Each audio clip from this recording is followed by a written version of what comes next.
All right. So my name's Nick, and I'm with TRC Solutions, and I'm here today to talk to you about the California Advanced Homes Program and the update to the 2017 program. And this is for single-family homes only.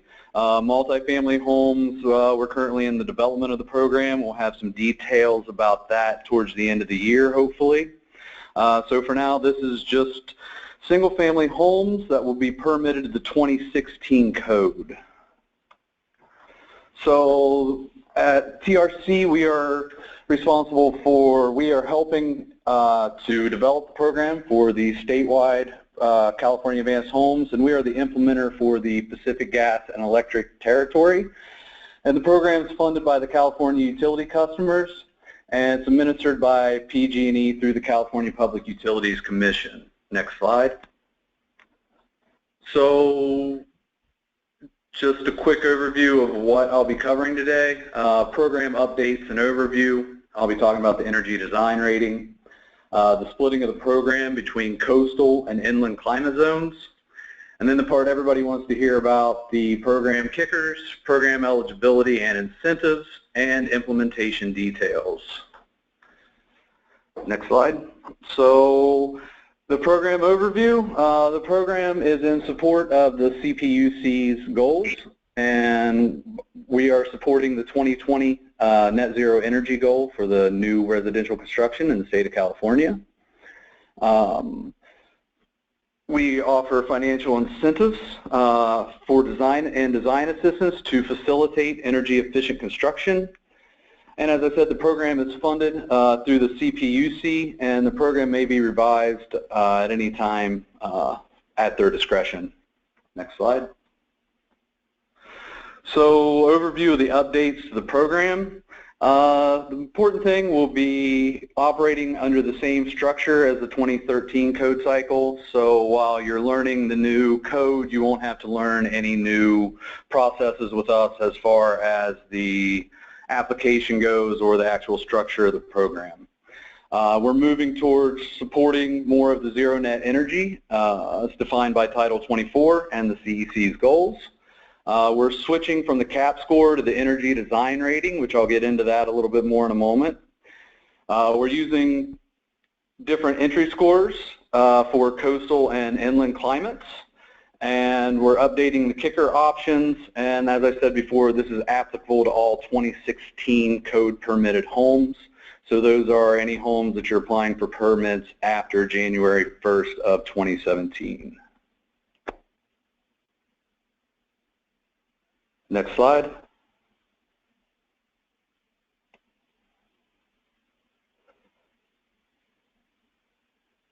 Next slide.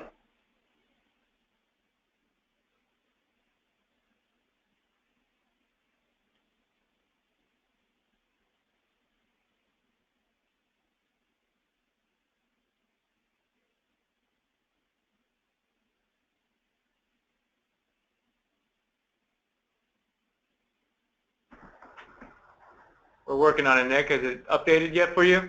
No, it hasn't.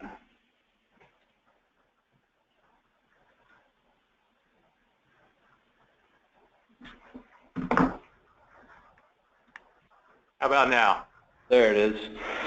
Okay, so those 2017 redesign goals is we're really wanting to focus on that 2020 zero net energy goal.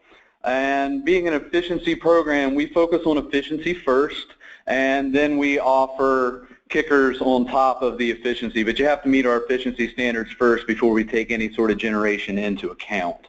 We're going to continue using a whole house efficiency metric. In this case, we're going to be switching to an EDR score.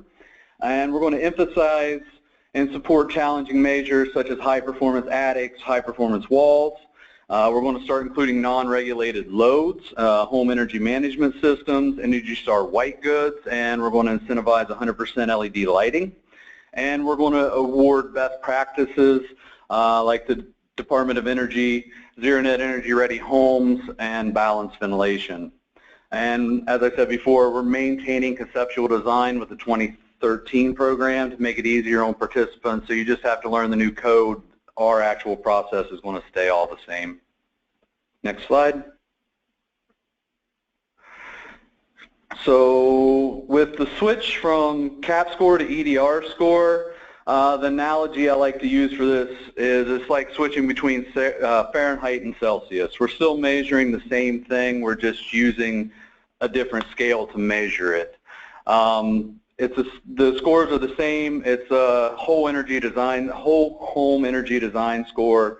They're both modelable. We're modelable in the CEC software. They both use TDV energy, and they both use a Title 24 rule set.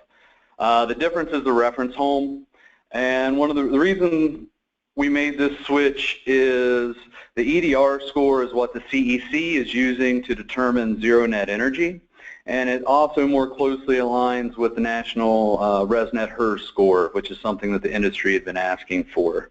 So that really led to our switching to the EDR score as opposed to the CAP score moving forward. Next slide. So as I said, the energy design rating roughly aligns with the ResNet HERS score. It's currently modelable in the new versions of CBEC Res and Energy Pro. It's based on TDV energy, includes all home energy uses. We'll base core incentives on EDR before applying solar, and I'll get a little more into that in a moment. And we award Z&E kickers for an EDR score of 0, which California code considers a zero net energy home. Next slide.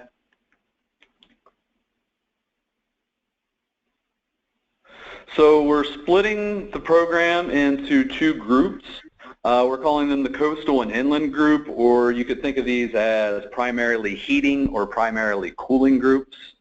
The reason we are doing this is when we started running models with the new code, we found that it would have been extremely easy for homes in the Central Valley and the primarily heating zones where energy use is more intense. It would have been much easier for them to qualify for the program. And in the more temperate climates along the Pacific and Nevada coast here, we see that we would have had a real hard time getting homes to qualify for the program just because their energy use isn't intense and they're not able to save as much because they're not using as much.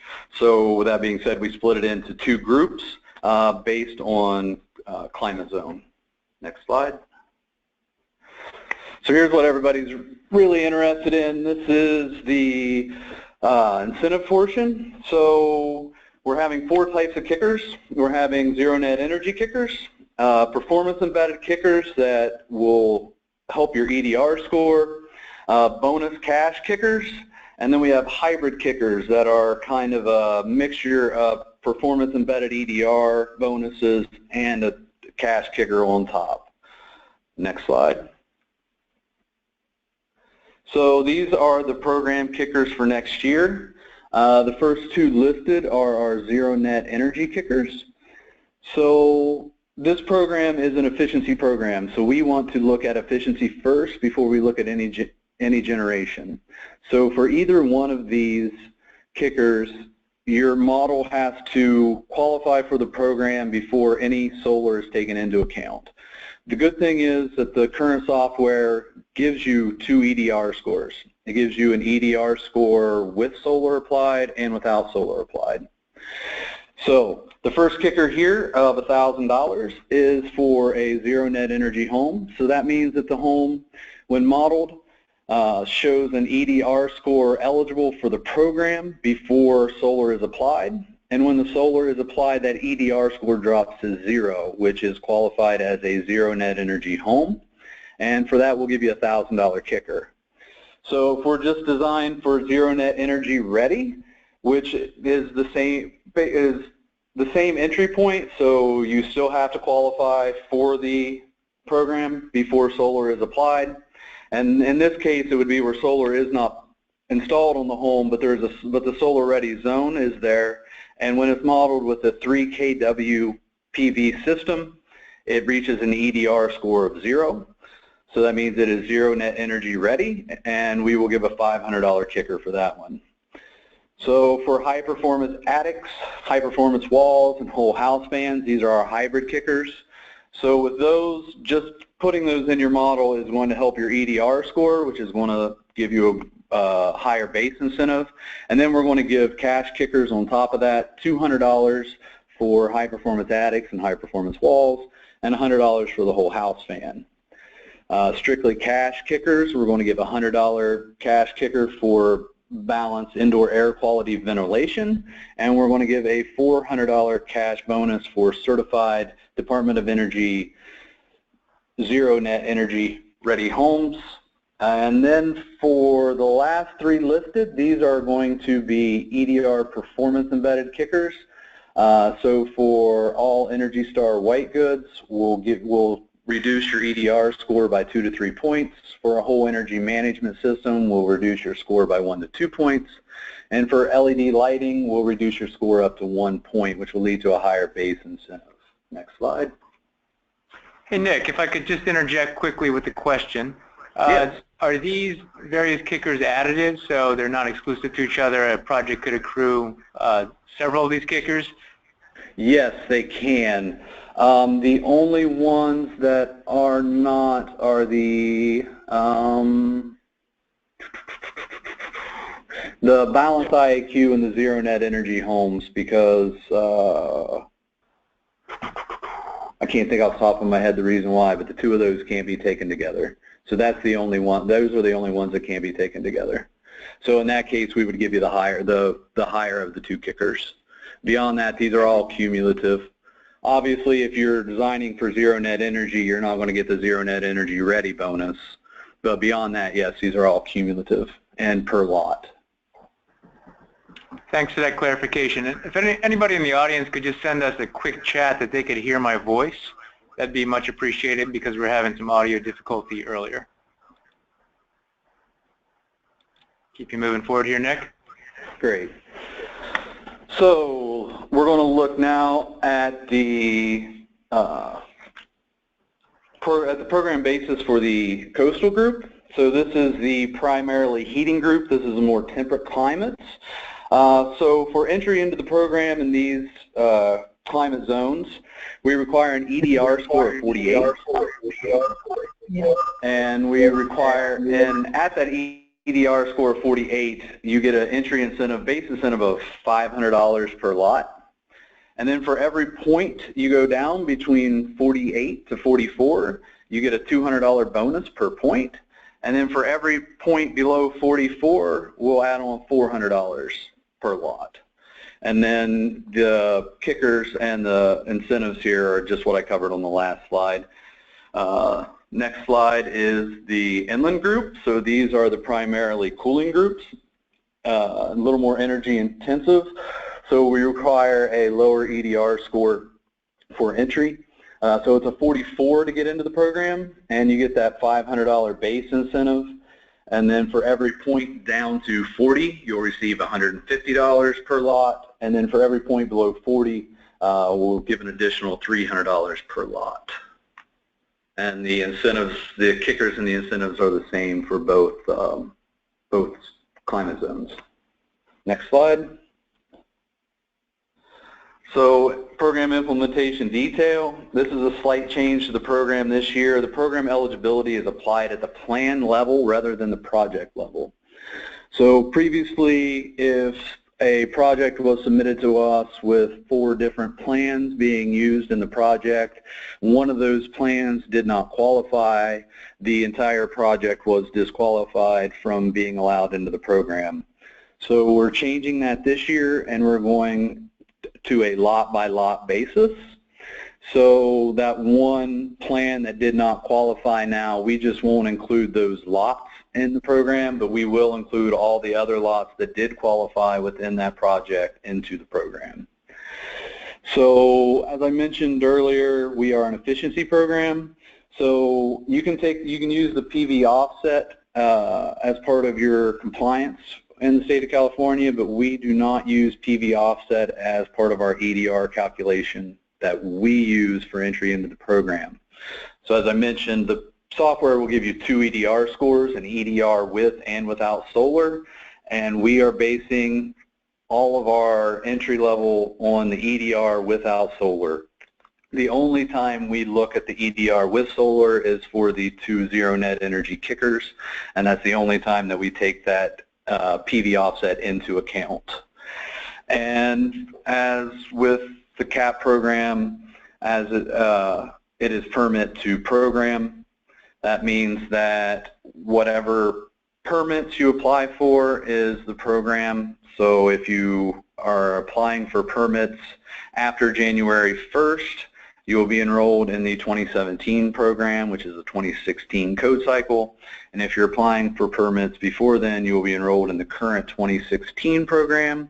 And if anybody would like any information about the current program, we could talk about that offline. Next slide. So again, I was Nic Dunfee with the California Advanced Homes Program. And does anybody have any questions? Hi, Nick. Yeah, we have a few questions teed up here. Let me pass them along to you. So the first one is regarding the white goods. Okay. Will the added points for high efficiency white goods give a false EDR? That's how it's written. I guess trying to interpret that. Maybe what's the impact of high efficiency white goods on the EDR score? So basically that's something that we will adjust afterwards. So currently that is not added into the software. We're hoping to get that added into the software sometime the first of the year. But currently you're just going to get your EDR score as the software permits, and then we will adjust it on the back end to give you those extra points for the all Energy Star white goods. Does that make sense? Okay, so it sounds like there's a program change in the works, but for right now, white goods are not. Yes, we're still ironing out the details of those three measures: the Energy Star white goods, the whole energy management system, and the LED lighting. We're still ironing out the details of those. That's why on the slide it has a range of points possible, because we're still nailing down exactly how that's going to work, and then we'll get it integrated into the software. Hopefully from the next version released. Okay, let me pass along another one. Does the use of heat pump water heaters and space heaters restrict use of the program? No, it does not. There were some modeling issues, but we believe we have them resolved. So no, it does not restrict entry into the program. With respect to Energy Pro, one of our attendees today says they don't see the EDR score in Energy Pro. Is it already included in Energy Pro version 7.1? Yes, the newest version that came out that has the CAP score removed and an EDR score.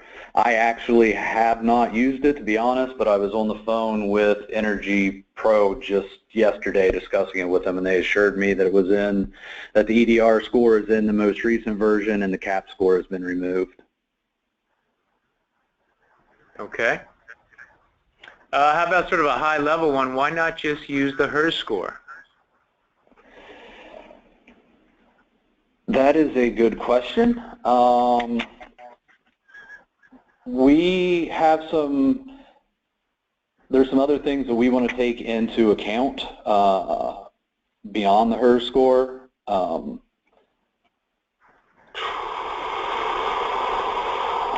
Actually, I would like to take that one offline, to be honest. I'm not actually the person who worked on that decision. But I do know there is a difference in the score, but off the top of my head right now, I can't tell you what it is. I can respond to that, have someone respond to that question, though. I think another attendee offered the insight that it doesn't reflect time-dependent valuation of energy, which is the paradigm for California. Okay.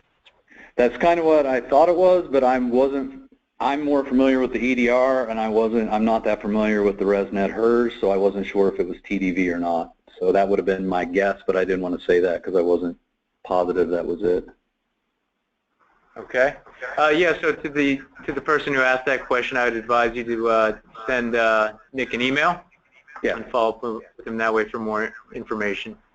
Yeah, I'd be happy to follow follow up. That's kind of a nice wave of questions coming in. Let's see.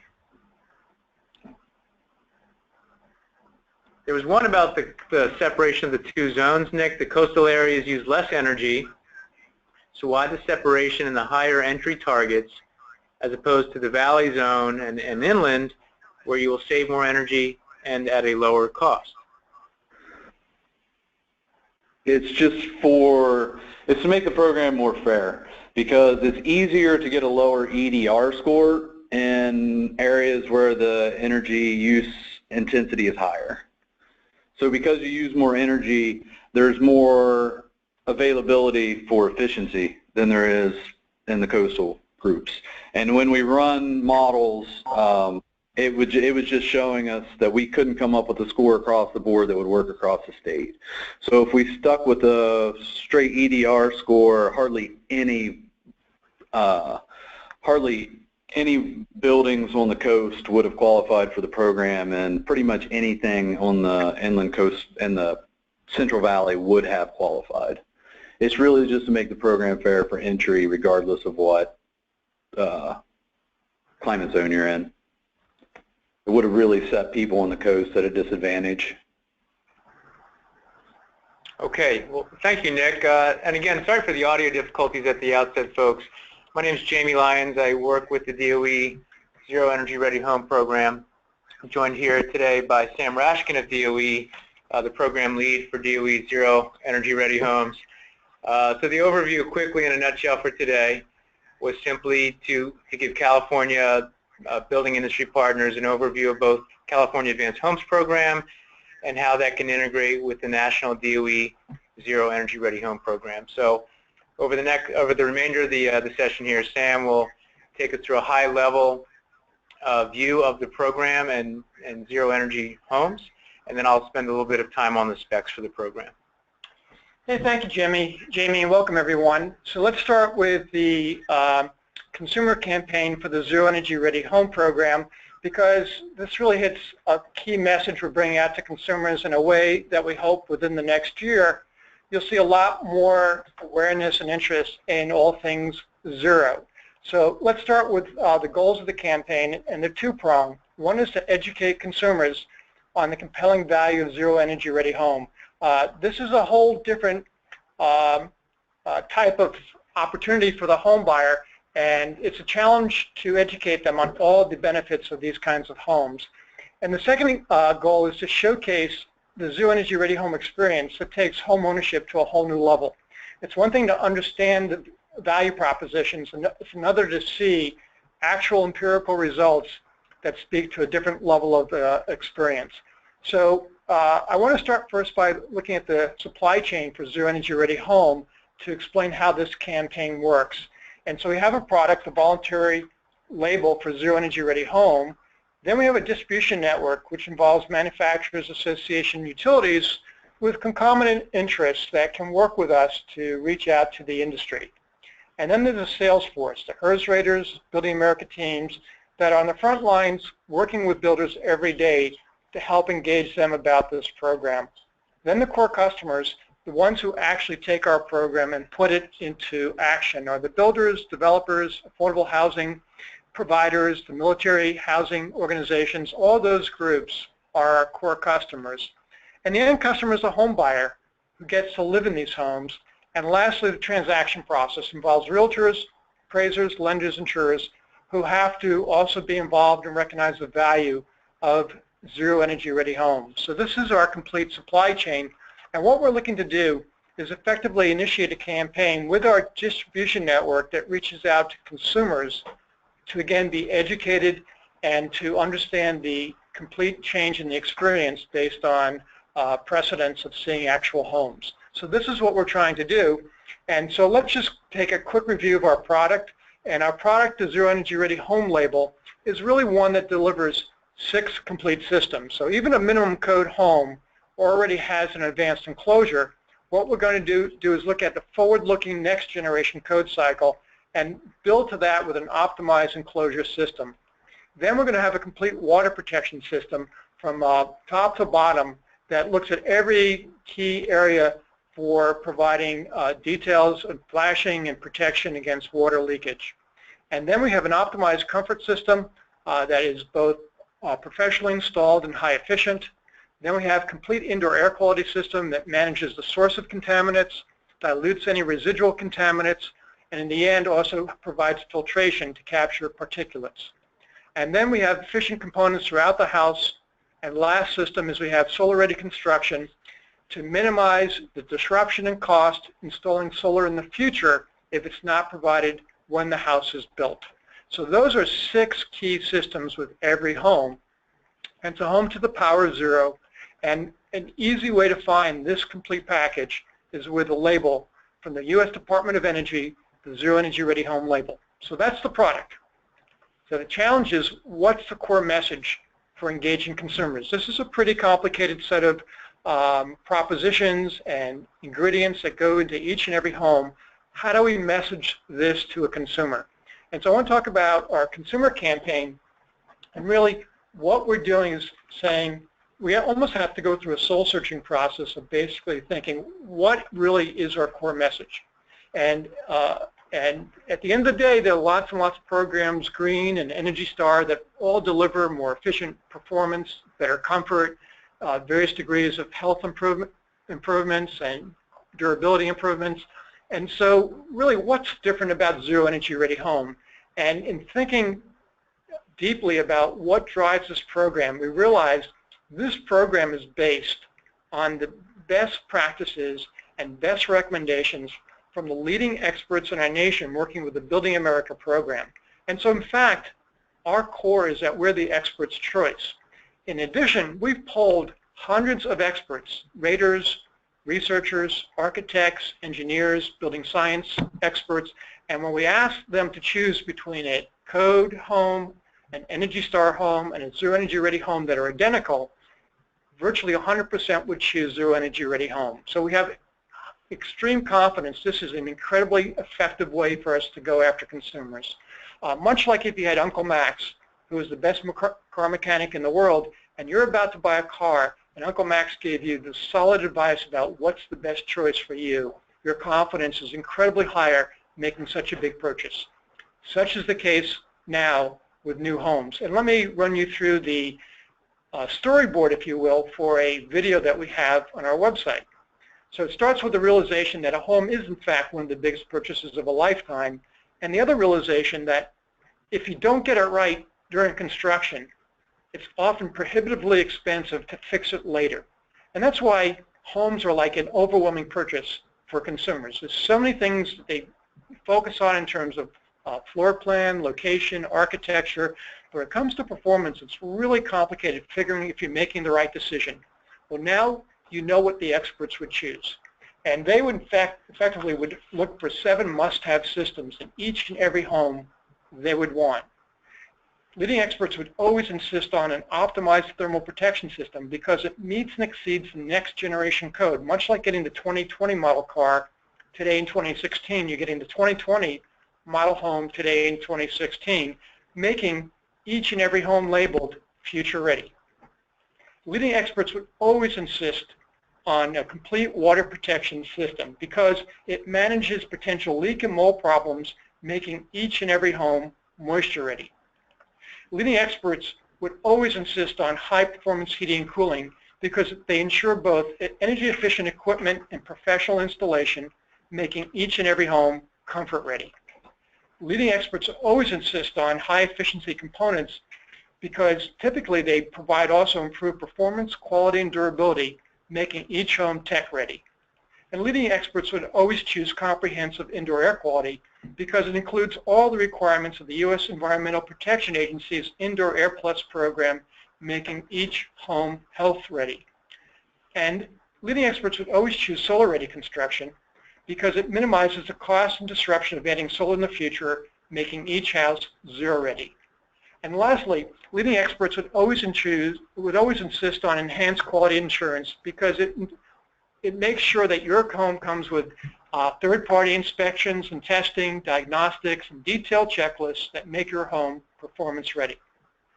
Maybe most importantly, leading experts know that you can get all this tremendous added value in your home, often at lower cost, because a small increase in the mortgage that may result from the additional cost to achieve this performance can easily be offset by the monthly savings in the utility bill. And they know that they can get all this benefit, all this value by simply looking for a Zero Energy Ready label. And they then, of course, you want to say there's this location for you to get all the information you need to help you make such a purchase. So this is our core message. Everything hangs on this key concept that the leading experts would want all this value, each and every building block. It would be essential to them in their next new home. The second point I want to talk about that gets into the campaign begins with something we do called the Housing Innovation Awards. Each year we recognize leading builders who build Zero Energy Ready homes. There are grand winners who get the crystal on the left, and there are a whole array of winners that get the plaque. They're all, in our mind, incredibly important leadership players in the housing industry. And if you win this award, you get placed on the Tour of Zero. And the way the Tour of Zero works, and this will be the focus of our campaign, first you have the video. And it follows that storyline we just discussed about the home leading experts would choose. And that's why it's the home of the future today. Then you have the map that gets you to the Tour of Zero. If I were to click on this, where I'm pointing now to the hot, dry Phoenix climate, I would get a list of homes in that market to demonstrate a whole new home ownership experience. I can click on one here, Gordon Estates, and it will pop up the Tour of Zero feature for that home. Now this is all the content shown, but typically the page looks like this when you first get it. And you can go through the outside of the home, seeing various models or various elevations of the home. You go inside the home, see what the home looks like, just like on a normal real estate site. But then you can go down and get the details. And I hope you notice how little text is provided here and how simple the information is. Most compelling and important is the homeowner experience. There's a headline that's a summary of a more detailed testimonial on the left. On the top, they were so impressed when they bought this home, had a whole different experience. And then you have the detailed statistics, the square footage, number of bedrooms, the HERS index score, which in this case is -1. You have the average monthly utility bill, which in this case is -$94. And you also, if I circle this part over here, you get the amount saved over a 30-year mortgage because of these lower utility bills is about $113,000, $114,000. When I go over here to the list of features, they are provided in consumer-friendly terminology. We've translated technical jargon into experience-based terminology. And if you click on Read More, you get a 4-page write-up about that specific home. Often there are videos that can be watched. And if you click on More under the floor plan, you get the detailed floor plans that we have for all the homes on the tour.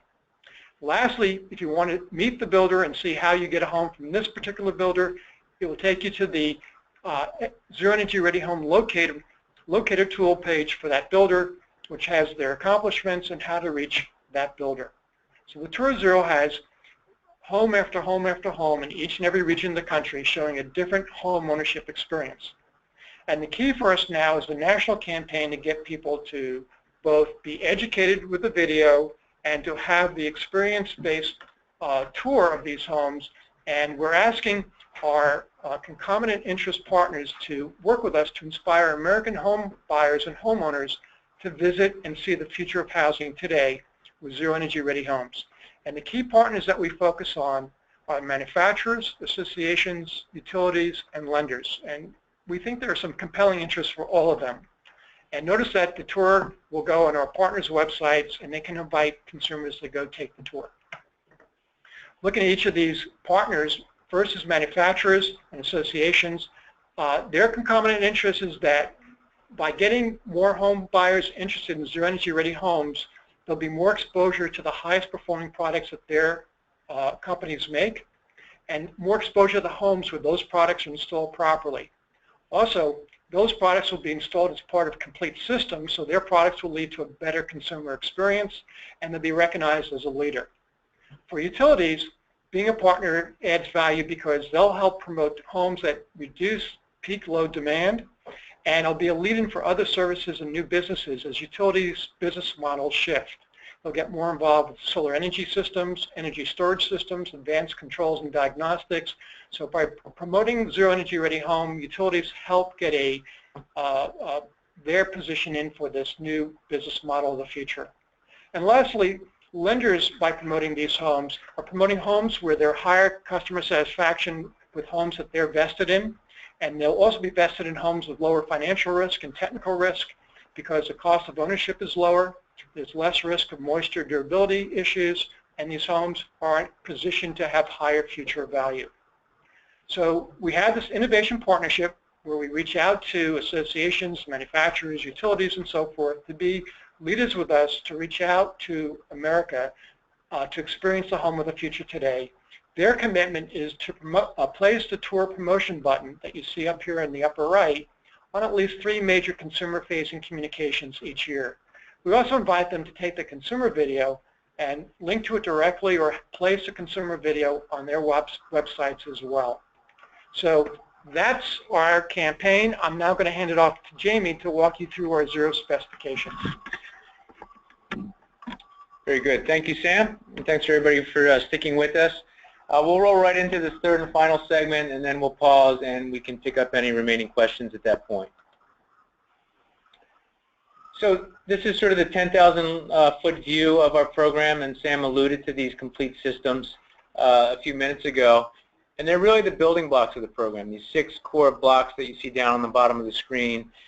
And I like to think of them as the foundation. They are beneath the house, but they also really support all the risk management value propositions that Zero Energy Ready Home offers to our builders, dealing with things like lower loads, less drying potential new homes, different indoor air quality issues and risks that were faced in previous years, and also all the differentiation opportunities to build homes that are future ready, health ready, homes full of advanced technologies, homes which are zero energy ready. So this is sort of the top-down view at the specs, and we're not going to go through them in great detail today, but I do want to just sort of open up each one of these 6 building blocks and give you an idea of what's inside. And I kind of like to tell builders and raters, designers, utilities, and other folks interested in the program that if you're familiar with Energy Star Homes, you're going to know about 3/4 of our program. If you're familiar with Energy Star Homes and the EPA Indoor Air Plus program, you probably already know 80 to 85% of the DOE Zero Energy Ready Home program. And that's because these 6 key building blocks really just leverage other already available off-the-shelf specifications that are already out there in the marketplace and fairly well known. So just starting with that first building block, the optimized enclosure. We start our specifications on how to get that optimized enclosure simply by referencing Energy Star Homes. Every DOE Zero Energy Ready Home as a prereq is qualified as a Energy Star home. And so from that credential we get things like a good alignment between the thermal barrier and the air barrier of the home, things of that nature. And then we want to go a little bit further beyond that. So we have a backstop that our envelope is going to be at least as good as a home built to the 2012 IECC, or in the case of California, the 2013 Title 24, whichever is more stringent in terms of the envelope specs. And then on top of that, we want to have good windows in the home, so our windows are dialed into the Energy Star window specifications for a given climate zone. Next building block is that optimized comfort system. So again, we don't have to reinvent the wheel here. We start with an Energy Star qualified home. That gives us some of the real basic building science we need. Like we know that we've done proper load sizing, calcs for heating and cooling design loads, and size the equipment properly. On top of that, a real big one with us is making sure we get the duct system right. We call that an optimized duct location. We don't want to label a home as DOE Zero Energy Ready if we have attics up in 140 degree, or excuse me, ducts in 140 degree attic with nothing but an R8 insulation jacket around them. We want to do more than that. So the spec calls out several measures for either completely locating ducts in conditioned space or some optimized locations where the overall performance is just about as good as being in conditioned space. And more on that in a minute with respect to Title 24. Next building block is the complete IAQ, A to Z, indoor air quality, so we're doing all the things that matter. Again, we start with Energy Star qualified homes. It gives us, again, some real basic concepts like whole house mechanical ventilation. On top of that, Here, for the first time, we look at this EPA Indoor Air Plus label. This is a national set of indoor air quality specifications for homes that builds on Energy Star and then rounds them out to make sure that if we're in a radon zone 1, that we have passive radon mitigation. If we're in these tightly sealed homes that are now the norm in the industry, that we look at things like the paints, the carpets, the pressed wood products, and make sure they're low emission. We look for enhanced combustion safety and better filtration. Those are some of the key items that we get with the Indoor Air Plus label. So again, that's our complete indoor air quality systems, those two building blocks. Next building block is the water protection. These homes, we really need to pay attention to water protection because of less drying potential and greater wetting potential given the insulation of the homes. We can start again with Energy Star qualified homes, which has a water management checklist. And then on top of that, again, we go back to the Indoor Air Plus label because moisture is closely linked with indoor air quality, so there's a number of additional moisture protections that we can gain from the Indoor Air Plus program. Things like using sump pumps, using appropriate flooring materials in wet areas, using aggregate beneath the slab to promote drainage and moisture protection around the foundation. And then if we're in the hot, humid southeast part of the country, we have some supplemental RH control measures. That's our complete water protection system. Next, efficient components. As we move towards higher performing homes, the components become a bigger and bigger slice of the energy budget as heating and cooling is reduced. So we want to pay attention to those things. So we're looking here not towards Energy Star homes, but rather the Energy Star label on products. Products like the appliances, like we just heard about from Nick.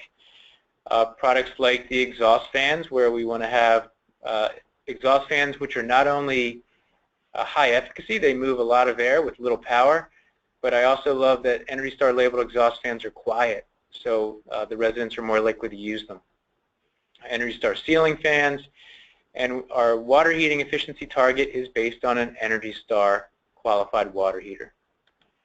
And then in addition to that, to round out our complete component system, we look for high efficiency lighting for 80% of the fixtures. And then we look for efficient hot water distribution. We don't want to have a distribution system which wastes not only hot water heating energy, but also a lot of water because it's poorly designed. So that's our final piece of efficient components. And then lastly, our sixth and final building block is just the simple solar readiness. These are zero energy ready homes. So we point to a checklist we call the DOE Zero Energy Ready Home PV Ready Checklist. And it's really just a handful of measures which are no cost or low cost measures that make the home much more easily accommodate PV if and when it's added in the future. We really didn't even have to invent this. Most of this guide is gleaned from an EPA guide on renewable ready features for homes. So those are our 6 key building blocks. And again, we can drill into more detail, and you can certainly look at the specs in more detail to see what's involved. But again, if you know Energy Star homes, and if you know the Indoor Air Plus program, you really know most of our program. And then the added lift are those measures which bring us up to DOE Zero Energy Ready homes. So speaking of the actual requirements, the program requirements for DOE Zero Energy Ready Home, there's a national set of requirements. But given California's unique context with Title 24, we've taken those national requirements and tweaked them just a bit, and those are the program requirements for projects in the state of California. Just some real basic info on how to even find these specs. Here at the top of the screen, this is the website for our program. You can certainly just do a web search on DOE Zero Ready, or it's a pretty simple website, buildings.energy.gov/0. If you were to go there to look for the California specs, you can get there through a few different pathways. The one I would recommend is just look at this left-hand menu item. It's called Program Requirements. You would click on that. And then once you get to the requirements page, you scroll down a little bit to an area about state-specific requirements. and there you can see a section specifically geared towards California. And here's the link towards the California specs. Just sort of the high-level view of what they look and feel like. There's three main sections. There's the mandatory requirements. These are more or less the must-haves for DOE Zero Energy Ready homes. These are things like the home is certified under Energy Star homes. The ducts are in one of those optimized duct locations, things like that. On top of those, in the second section, we have the thing that we call the target home. I like to say that the target home really just sets the bar for how efficient the home needs to be. So the software, the National HERS rating software, will model your design home, and in the background it's also modeling a target home, an exact twin, but it's dialed into these target home specs, which are defined here in the section. And essentially, it sets the HERS target for how efficient that home needs to be. Actual projects can trade off in many, many ways as long as the overall HERS value is at least as good as that target home. In California, as we'll see in a minute, raters and builders can either use the national HERS score to qualify homes or a percent better than Title 24 basis. I'll talk more about that in just a minute. And finally, the third part of our framework for the specs is the size adjustment factor. And if you're familiar with the Energy Star home size adjustment factor, it's the exact same setup as that. Homes that are larger than a benchmark home size that we see here will have a more rigorous energy efficiency target for that project to qualify. So here's a quick close-up of the California mandatory requirements. For the most part, they're identical to the national program requirements. There are a few things that give a nod to California's energy code context. So here, item number 2 talks about the building envelope, and it needs to be the ceiling wall, floor, slab insulation needs to be at least as good as 2012 IECC or California Title 24-13 insulation requirements, whichever is more stringent. So there's some things like that where we want to make sure that our projects are in alignment with Title 24. And one more quick example of that, which I'd like to point out. I've mentioned that we want the ducts to be not a liability in terms of the home's energy performance. So they're either fully within conditioned space or they follow one of quite a different number of design options which our program recognizes, which are just within a few percent as good as being fully within conditioned space. And this last item down here is specific just to California, and again it gives a nod to the Title 24-2016 provisions where the high performance attic assembly is now part of the upcoming code there. So we recognize that if a home follows the high performance attic specs that are spelled out in Title 24-16, then that is an option that our program would recognize for the ducts being okay in that high performance attic location. So just a little more detail on what that looks and feels like. We simply refer this option to the appropriate section of Title 24, Table 150.1-A. And in practical terms, it might look like this in many parts of California, depending on the climate zone. R13 beneath the roof deck, R38 on the attic floor, R8 ducts sealed to a tight leakage level of 5% leakage. So just a quick example of how our program at the national DOE level is trying to accommodate and align with the current and upcoming direction of codes and above code programs in California. Compliance pathways in California also, we're trying to be flexible and acknowledge the different code out there and code compliance software modeling which occurs. So we have a few different options. Projects can comply with DOE Zero Ready simply by being prescriptive, following just the prescriptive requirements of the program right on the mark. They can go performance path.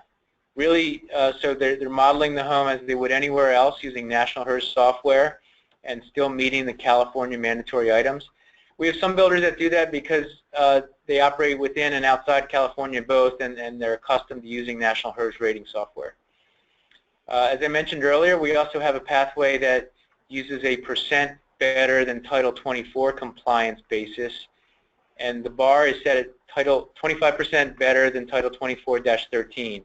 We're going to leave the bar there for roughly all of 2017 as we start to benchmark our program against the upcoming version of Title 24 and make adjustments accordingly.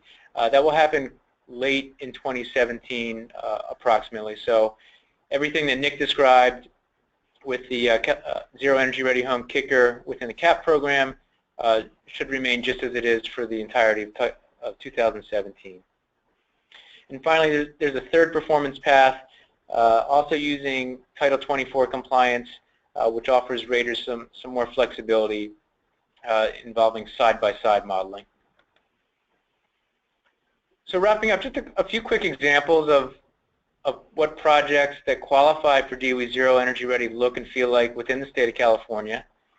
Again, through the lens of the National HERS rating score, much of California is in Climate Zone 3 in terms of the IECC climate zones. There's some in Climate Zone 2.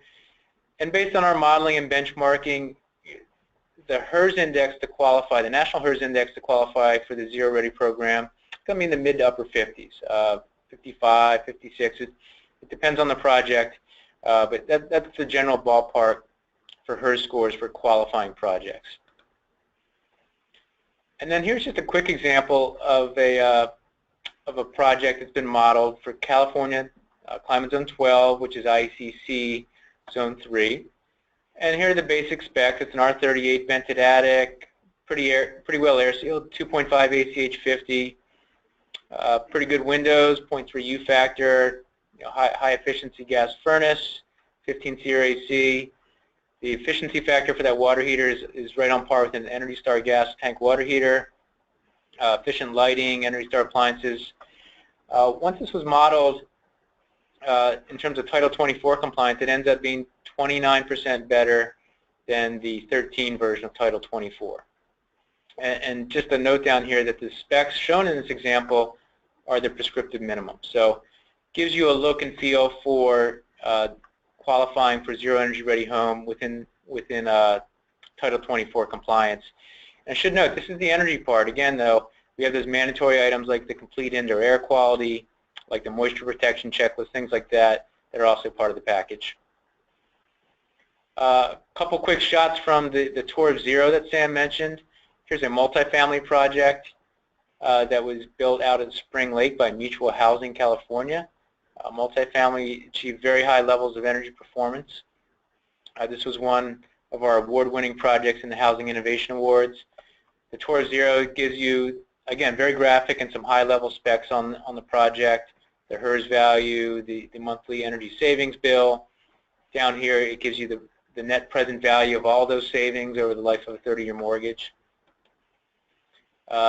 Single-family project here built by KB Home, the Zero House 3.0, also on the DOE Tour of Zero. Here are some of the specs for that project. So just a couple quick examples of a few different project types already built in California that have been part of our program and actually received awards. So let me see if I can launch this poll as we close up. Just a sneak preview. We're just asking you about your possible program participation in both DOE Zero Ready as well as the CAP program in the coming year. I'll launch this poll here for you shortly. Just kind of to take the pulse of how this information is resonating.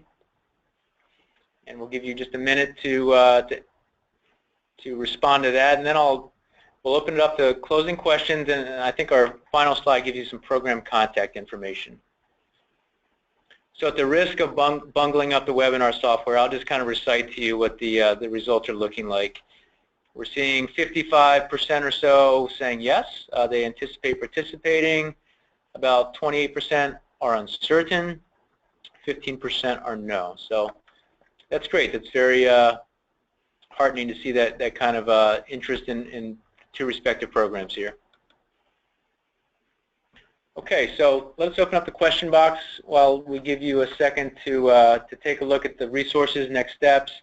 And again, this is all for the DOE Zero Ready program.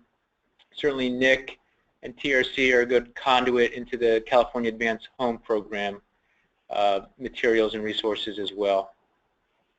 So take a look at that. Nick, feel free to weigh in and chime in here. I'm going to open up the question pane and see what remaining questions we might have. Great. Nick, did you provide your website and email too? You might want to offer that up to the group here if you would like to. Yeah. My email is ndunfee@TRC Solutions. My last name is D as in David, U, N as in Nathan, F as in Frank, EE, @trcsolutions.com. And let me pull up the website, the actual CAP website here, so I can give you the right address.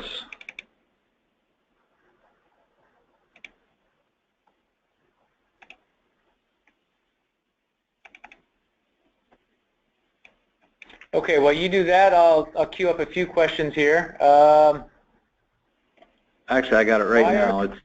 It's CAHP-PGE.com. So that's CAP, CAHP-PGE.com. Okay, a few questions on the ductwork, which I'll sort of roll into. I'll try to roll into sort of one overview. So, I guess just to clarify on the DOE Zero Energy Ready Home duct requirements, if you look in our specs, it requires an quote-unquote optimized duct location. At one point we had said conditioned space ducts, but if you look at our spec, we do recognize quite a few permutations of duct locations where the ducts are, they're not outside the thermal envelope entirely, they're not inside the thermal envelope entirely, they're sort of in the midst of the thermal envelope. One example being buried, highly insulated, highly air-sealed buried ducts in an attic, in a vented attic. There's a variation of that where those ducts are also encapsulated by spray foam, which is used in the eastern, more humid part of the U.S. Based on DOE and Building America research, there are several permutations of duct design, which, as I said, are not quite as good as ducts being completely in conditioned space, but they are within just a few percent in terms of the impact on heating and cooling energy. So the DOE Zero Energy Ready Home program in terms of ducts requires that the duct location follow one of those prescriptive design scenarios which are recognized. And in California, that list includes the high performance attic application as it's described in the Title 24 code. We also had somebody ask about what about ductless mini splits. They're absolutely eligible and permitted under the program, and we have a number of programs utilize that option for their HVAC system. Another question, will these specs be updated in January for the new code? That's a great question. We sort of follow the lead of Energy Star Homes. They do this as well. So when a state like California updates its code, programs like Energy Star and DOE Zero Energy Ready need to look at that and re-benchmark our program in the context of that new code. We allow a one-year phase-in to do that because the industry really is dealing with the baseline code transition at that point. So our program, DOE Zero Energy Ready Home, will remain in effect as it is now through the entirety of 2017. I'd say in the third and fourth quarter we'll start vetting some proposed changes to the program based on the new version of Title 24, which will be in place come January 1 of this next year. So good question on that. I'm being told we're just about to wrap it up here. Yeah, we are. I see a number of really good, very technical questions from several of you. So let me flip back this slide. I would just encourage you to email us here, and we're happy to have a dialogue via email or phone, and we can get you the answers that you need. So we're right over our 1 hour allotment here. So I think on behalf of Sam and DOE, I want to thank everybody. Nick, would you like to offer any closing comments or thoughts here? No, just thank you for thanks for attending, and if you have any questions about the CAP program or any of the residential new construction programs in PG&E territory, please contact me and let me know. Thank you. And I think on both of our behalfs, if you're interested in obtaining the slides, just send us a quick email and we'll be happy to make those available. Yes, of course. All right, thanks everybody. Have a great day.